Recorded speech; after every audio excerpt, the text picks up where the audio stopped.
Alright, so we've got the new installment of the Twisted Childhood Nightmares universe in Peter Pan's Neverland Nightmare. This is the third installment behind both Winnie the Pooh, Blood and Honeys that came out in the past 2 years. And I gotta say, this one is just genuinely a good horror slasher.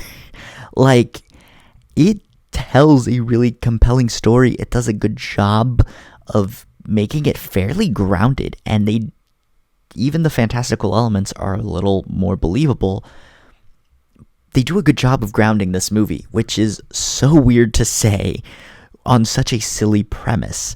It feels like something that actually could happen, like a good chunk of it, other than the Peter Pan floating in the air after, I think, injecting some pixie dust.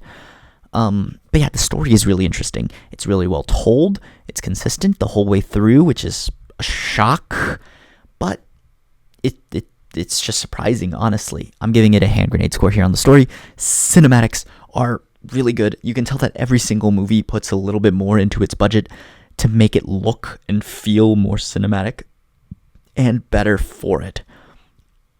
It's just surprising, to say the least. Like, they are really finding their footing with every new movie. They're improving upon every last movie, and it's really cool to see, honestly. Hand grenade score there. Directing, I think, is done a really good job in directing. I thought the pacing was really good the whole way through. It kept me really engaged and entertained, although I do have to say that the ending felt a tad long, but other than that, it was really solid the whole way through, so I'm going to still give it a hand grenade score here. Acting is, on the other hand, where I struggle to really connect with performances, as I just think that all the actors and actresses do their jobs well, but they don't elevate their role beyond what's on the given page. Like, they just do really well with their roles instead of, like, surpassing even the wildest expectations of the role. Really good. And I gotta say, this franchise has a soft spot in my heart for this channel, as the first Blood and Honey is the first movie review video on the channel.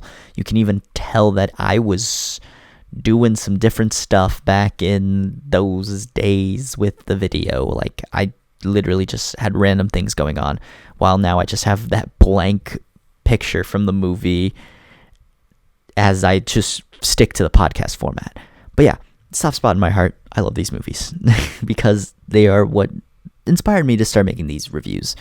So yeah, expectations and experience, I'm going to say, is a hand grenade experience. It's enjoyable. It's rewatchable. I do think that this is actually just a pretty good horror thriller and does execute its premise surprisingly well and way better than anyone would have expected. So yeah, that's pretty much all I have to say. This is a certified hand grenade movie. And yeah, if you enjoyed, leave a like, comment down below your thoughts on Peter Pan's Neverland Nightmare, if you managed to check it out while it was in theaters these past 3 days, or if you were going to now check it out on streaming, and subscribe if you haven't already. And other than that, I will leave you guys to it.